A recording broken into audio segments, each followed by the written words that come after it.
Curt Cignetti says that Josh Hoover is right on pace with all of the previous quarterbacks that he has had, which brings some pretty lofty expectations.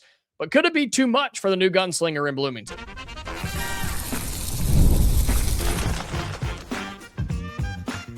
You are Locked On Hoosiers, your daily podcast on the Indiana Hoosiers.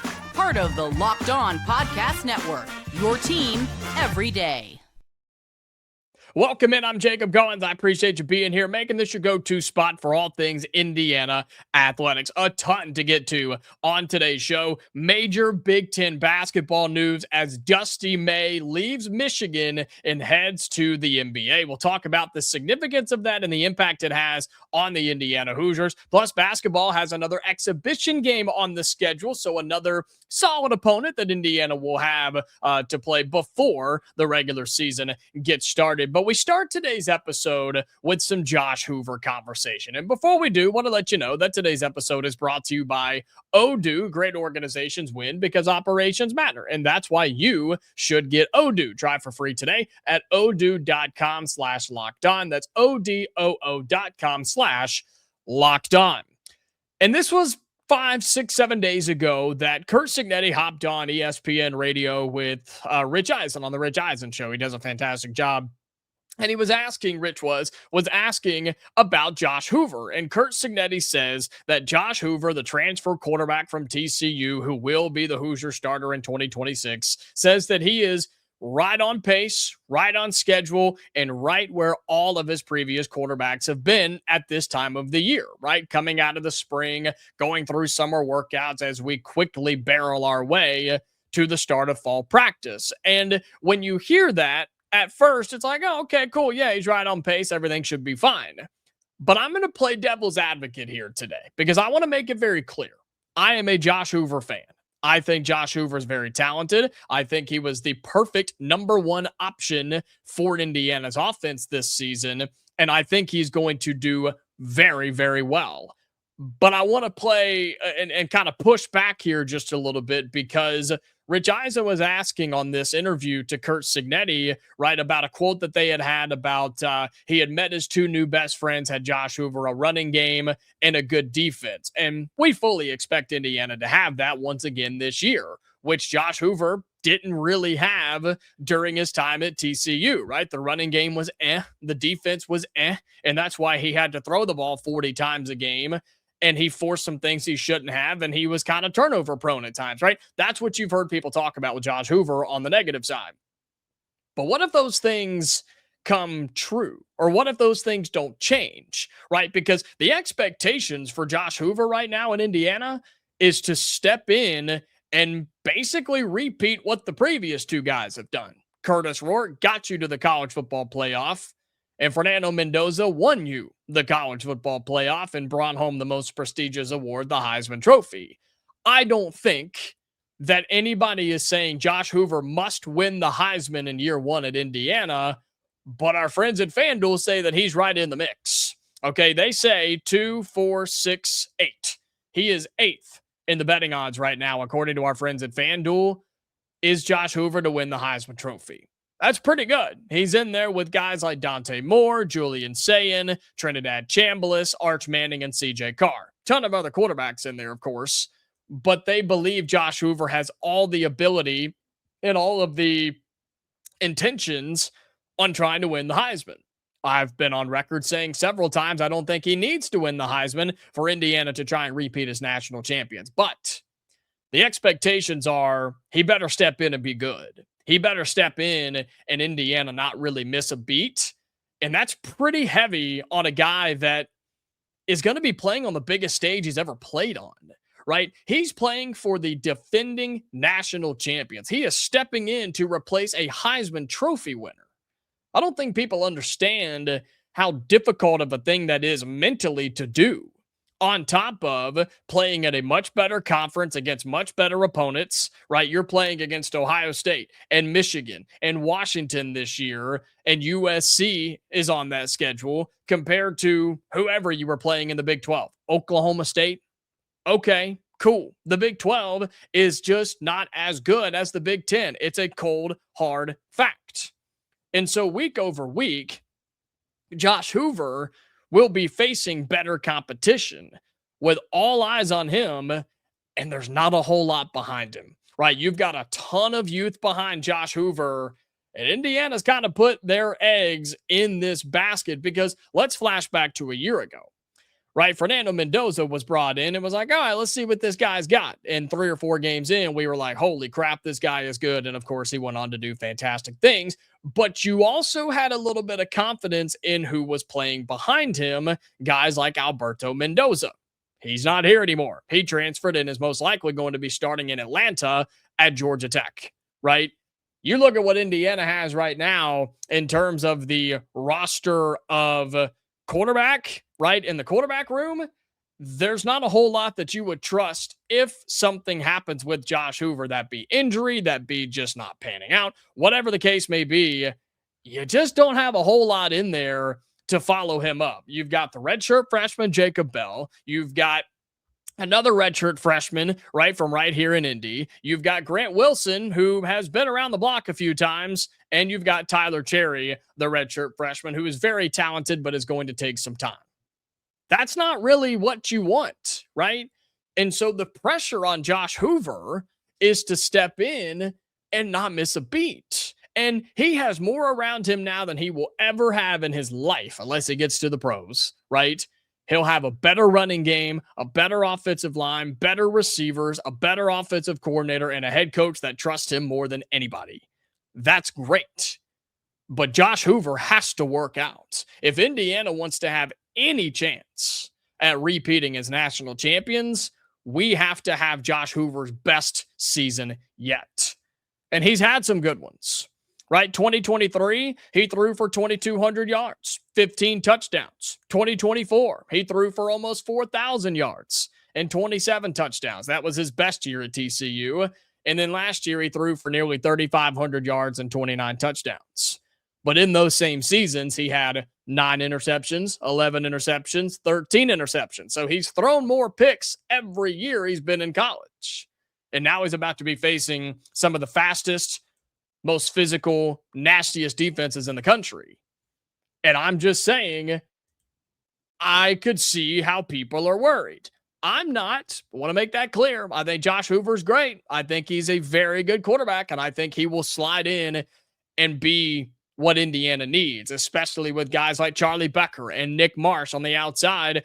I still think the best running back room in the country, an offensive line that is still being worked out on the details, but there's experience up front, right? The depth is kind of questionable, but the 5 guys who will be standing in front of him are going to be solid. Tight end is still a question mark. You're hoping that Schott can step in and be talented and be special, right?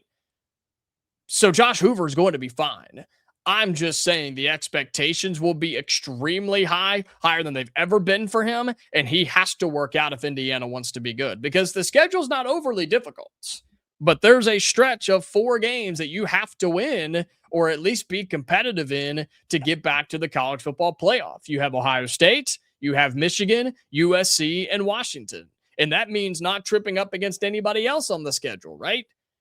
So Josh Hoover must step in and be that dude. Does he have to be a Heisman Trophy winner? No, he doesn't. Does he have to be the best quarterback in the Big Ten? No, he doesn't. Does he have to be a top 5 quarterback in the Big Ten? Yeah, probably. Does he need to be a top 5 quarterback in the country? Maybe. Top 10 minimum, but maybe even top 5 in the country. But the Big Ten has so many good quarterbacks. It's unbelievable. I just read them to you a moment ago. Josh Hoover needs to slide in, do what he does, and hopefully he's more comfortable at Indiana than he was at TCU because of all the things I've mentioned, all the things around him, all the trust that is in him. He has every opportunity to be great. But if he's not, Indiana could be in trouble. I think you have a good enough defense and running game to get you through. But at the end of the day, man, college football is a quarterback's game. If you've got a quarterback, you can win it all. If you don't, you're an 8-4 football team at best. And I think that's where Indiana is.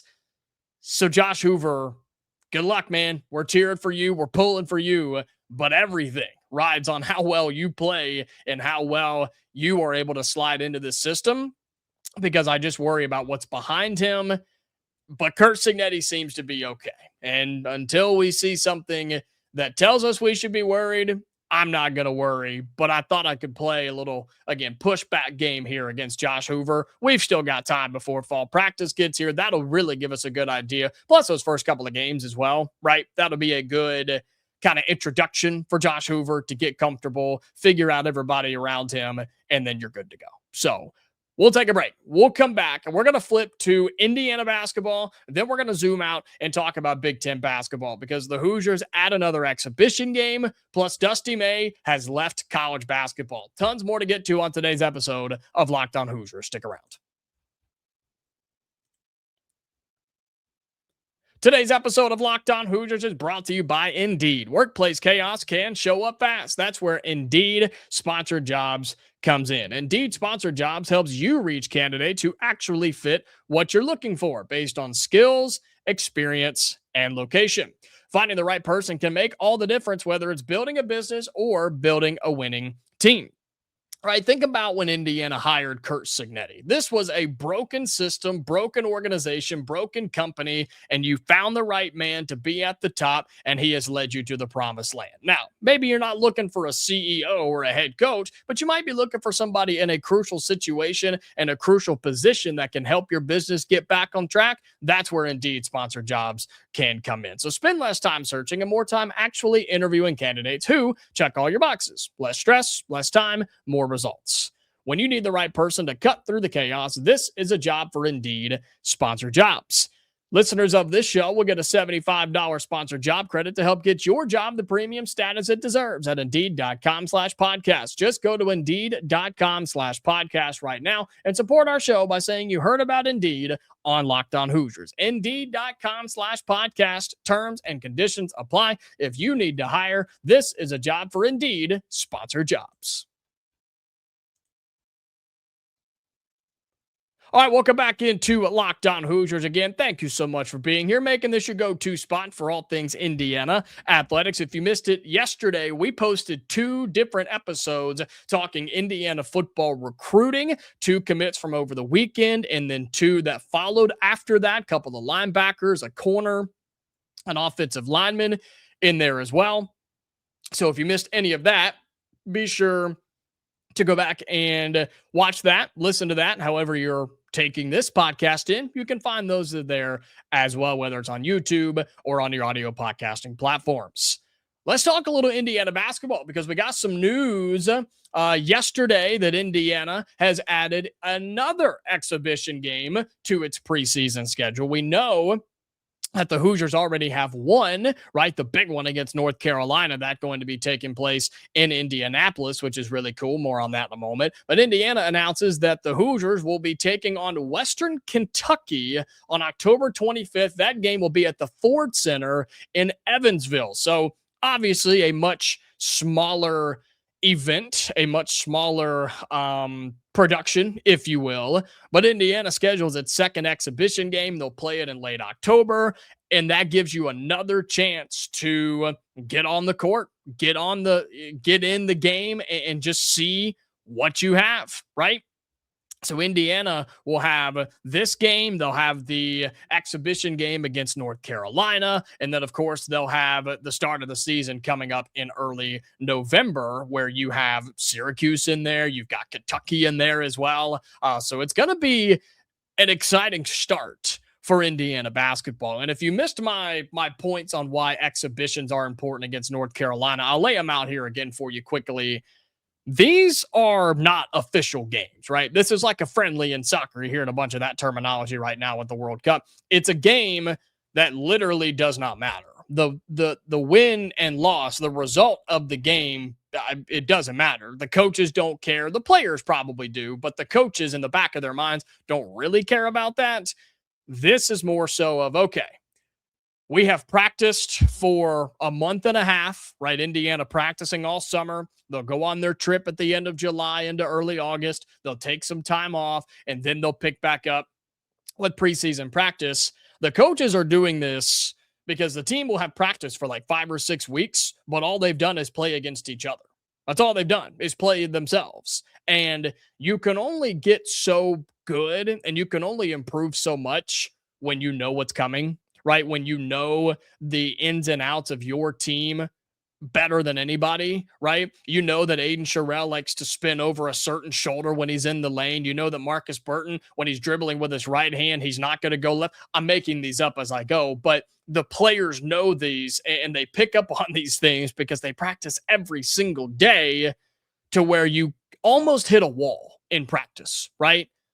So these exhibition games, again, Western Kentucky and North Carolina, the Hoosiers are now going to get on the floor, put out a starting five, and run against another team. This will show how well you're conditioned. This will show how physical you are. This will show how fast you are. This will show how prepared you are for the start of the season. And for this one being in late October, right, you're hoping that the Hoosiers are in a pretty good spot because this one will be taking place about a week after the North Carolina one, which will be on Sunday, October 18th. Again, that one is in Indianapolis at Gainbridge Fieldhouse. So these two events, you're looking to see, okay, where do we still have holes? Where do we still have problems? What group of guys can I play in certain situations against certain matchups? And what's cool about this, and the players know it's coming, but they can't really prepare for it, and the coaches love doing this type of stuff, they intentionally put their guys in bad situations. They put them in situations that they're probably not supposed to succeed in, right? North Carolina's roster will be much better than Western Kentucky. The Hilltoppers were like 3 or 4 games above 500 last year. They're not all that great. North Carolina, new coach, new roster. We don't know what the heck we're going to see from them, but it's not hard to assume that North Carolina's roster will be better than Western Kentucky's. I'm saying this because Indiana and Darren DeVries and this coaching staff, they'll find a way to say, okay, we have a mismatch here and here. Let's put this guy in this situation. Let's put Trent Sisley in this situation. Let's see how he handles it. Okay, it's a pretty big starting point guard. Let's put Darren Harris there and see if he can handle himself for a little bit. Okay, let's put the freshman out there. Let's put Prince Alexander Moody in a game that's a track meet up and down the floor and see how his conditioning looks. That's why you play exhibition games. And so tip of the cap to Indiana and Darren DeVries and everybody that's made this possible. You've got the trip at the end of July, 2 exhibition games, and then the season gets started. I think Indiana is still working on some things scheduling wise over the next several weeks and maybe even over the next couple of months. But the Hoosiers are going above and beyond to test themselves before and during the regular season, before you get into the heart of Big Ten play. And you can only get better because of that, right? There's only advantages to that. Yes, I guess the disadvantage could be if somebody were to get hurt. I get it.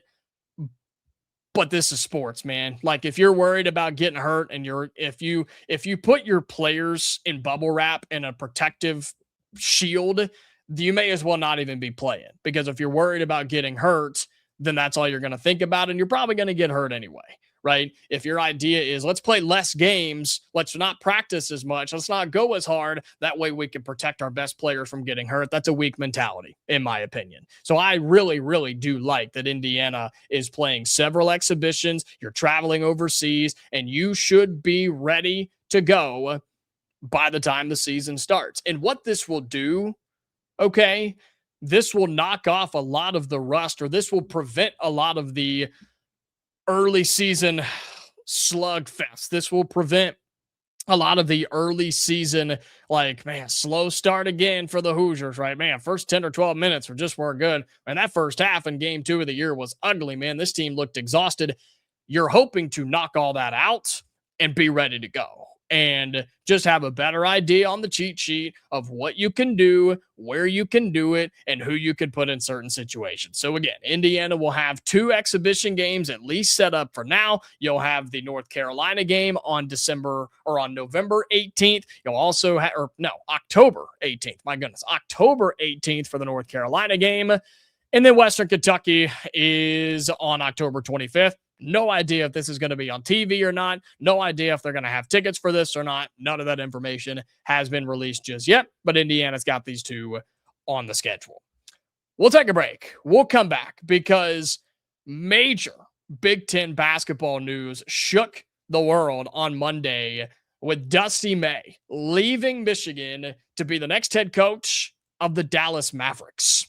Didn't have that one in my scrapbook. Didn't have that one prepared for this week. We'll talk about what it means for Indiana, what it means for the Big Ten, and how college basketball just lost one of the great coaches to the NBA. We'll talk about that in our final segment coming up next. Today's episode of Locked On Hoosiers is brought to you by Odoo. Running a business shouldn't feel like you're trying to connect a bunch of systems that were never designed to work together. One app for accounting, another one for inventory, another one for sales, and somehow none of them talk to each other. Weird how that happens, right? That's where Odoo comes in. Odoo is an all-in-one business management software that brings every part of your business together in one powerful platform. From sales and accounting to inventory and marketing, everything works in one place, helping your team move faster, stay organized, and focus on growing the business instead of managing software. The best organizations know that success isn't just about talent, it's about having everyone working towards the same goal. And that's true in sports, just like it is in business. Indiana basketball had to go to the transfer portal and completely reload, completely restock, but made the team better. It gave Indiana a clear plan on the long-term goal, which is trying to win games right now, but that's because everybody's moving in the same direction. Hopefully everybody's going to be talking to each other after they play all these exhibition games, and everybody's going to be ready to go. That's what Odoo can do for your business, okay? Great organizations win because operations matter. And that's why you should get Odoo. Try for free today at odoo.com/lockedon. That's odoo.com/lockedon. All right, final segment on today's episode of Locked On Hoosiers. And news that I don't think anybody was really ready for on a Monday morning, where Dusty May, the national championship winning coach of the Michigan Wolverines, has thrown up the peace sign and he's heading to the NBA. Unbelievable stuff. He has left the Michigan Wolverines and he will be the next head coach of the Dallas Mavericks. And look, there's a lot of Indiana ties here, right? I first want to comment on just college basketball and the Big Ten as a whole. Dusty May is an incredible coach. And you saw that last year with Michigan basically going wire to wire and winning a national title. Like, that team was so good, so talented, and they just all played together so well. That puzzle was, it fit together perfectly. And Dusty May and his staff understood how to push the buttons of their team to get them to do the things that they needed to, right? There were times they were beating teams by 35. There was a stretch where they were losing games, and then the tournament came around and nobody could touch them, right? Dusty May was a top 5 coach in the sports, literally a top 5 coach in college basketball, top 3 really. And he said, all right, I'm good. I'm going to head to the NBA. It sucks. I personally, just as a college basketball fan, I hate to see it. I hate to see it for the Big Ten because Michigan is one of those dominant forces, right? But I'm glad we don't have to see him anymore. I'm glad Indiana doesn't have to worry about him from a playing perspective, recruiting perspective. I mean, this dude was a menace at Michigan, and now he's going to the NBA, and I don't know, man. That's confusing to me. I don't know. We've seen it a couple of times, right? We've seen Brad Stevens do it.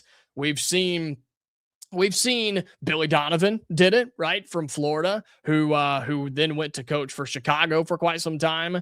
And we've seen it the other way too, right? We've seen NBA coaches try and come and coach the college game, but I don't know, man. That's a different beast. That's a different animal. And I will say that college basketball and NBA, or I guess college athletics and professional athletics, they're a little bit closer in the argument of you're coaching grown men versus college kids.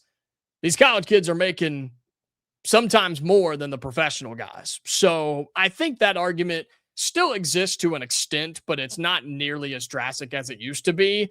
But I do worry about Dusty May and his ability to coach a professional basketball team, but more power to him and best of luck down with the Dallas Mavericks. But remember, Dusty May was who a lot of you Indiana fans wanted to be here in Bloomington, right? Put yourself back in that situation for a few minutes. Dusty May was one of the best options out there. He was one of my top options for sure, right? And there were conversations after his first year at Michigan that he could come in when Mike Woodson was still here and make that happen, and it didn't. And then it tried to happen again, and he stayed, and he made the right decision. They gave him a contract. I'm pretty sure they gave him a contract extension to stay in Michigan, and now he's leaving for the NBA. But of course, Hoosier fans wanted him, and now nobody gets him, right? Michigan had him for a couple of years, and now he's heading to the National Basketball Association. So a very wild storyline, and one, again, from Indiana and the Big Ten. You lose one of your best coaches. You lose a hell of a recruiter, and Indiana could see this as an opportunity, I guess, right, on the recruiting trail and playing them on the floor. I think they announced who they are replacing. I think they're hiring somebody off the staff. I'll have to double check, but he ain't gonna be Dusty May. I can go ahead and tell you that right now. And it opens the door for Indiana to move up a rung on the ladder of the pecking order of the Big Ten. Now, it doesn't matter what other teams are doing because Indiana's got to figure out her own ish, right? But it does help that you're not having to recruit against a national championship winning coach because there's not many of them left in the sport. And Dusty May was one of them. So best of luck to him going to the NBA. But wanted to comment on that and talk about that on our way out today because, yeah, wild stuff that he's heading to the Dallas Mavericks. And we'll see what Michigan ends up doing. But Indiana, the Big Ten, and college basketball, you just lost a great coach to the association. So best of luck to Dusty May down in Dallas. All right, that's going to do it for today's episode of Locked On Hoosiers. Again, thank you so much for being here. Greatly appreciate it. We're posting every single day, Monday through Friday during the week, all summer long. We're not taking days off. We're not taking breaks. We're here for you, talking all things Indiana, Big Ten, and a whole lot more. So make sure you subscribe to the YouTube channel. You follow us on those audio podcasting platforms, and we are back tomorrow, Hoosier fans, for another episode. So until then, stay safe, and I'll talk to you later.